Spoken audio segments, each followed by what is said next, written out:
Hello. Officer on duty എന്ന ചിത്രത്തിൻ്റെ 6-ാം ദിവസത്തെ ഏറ്റവും പ്രധാനപ്പെട്ട കേരള ബോക്സ് ഓഫീസ് കളക്ഷൻ റിപ്പോർട്ടാണ് ഇന്നൊരു വീഡിയോ ഭാഗത്ത്.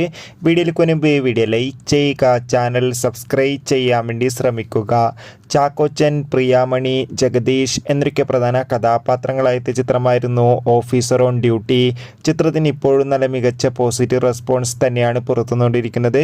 അതുകൊണ്ട് തന്നെ ഏവരുമേറെ ആകാംക്ഷയോടെ ഓഫീസർ ഓൺ ഡ്യൂട്ടി എന്ന ചിത്രത്തിൻ്റെ കേരള കളക്ഷൻ റിപ്പോർട്ടൊക്കെ അറിയാൻ വേണ്ടി കാത്തിരിക്കുകയാണ്. ചിത്രത്തിന് ഇന്ന് 6-ാം ദിവസവും മികച്ച ബുക്കിംഗ് ആണ് കേരളത്തിൽ നടന്നിട്ടുള്ളത്. അതുകൊണ്ട് തന്നെ ഇന്ന് മാത്രം ചിത്രത്തിന് 1 കോടിക്കടുത്ത് വരെ കളക്ഷൻ നേടിയെടുക്കാൻ വേണ്ടി സാധിക്കുമെന്നാണ് ട്രാക്കിംഗ് റിപ്പോർട്ടുകൾ സൂചിപ്പിക്കുന്നത്. കാത്തിരിക്കാൻ നമുക്ക് ഓഫീസർ ഓൺ ഡ്യൂട്ടി എന്ന ചിത്രത്തിൻ്റെ കൂടുതൽ ബോക്സ് ഓഫീസ് കളക്ഷൻ റിപ്പോർട്ടിനായി. ചിത്രം കണ്ടവരുടെ അഭിപ്രായം കമൻറ്റ് ചെയ്യുക. കൂടുതൽ സിനിമാ വാർത്തകൾ പെട്ടെന്ന് ലഭിക്കാൻ ചാനൽ ഇപ്പോൾ തന്നെ സബ്സ്ക്രൈബ് ചെയ്യൂ. Bye bye.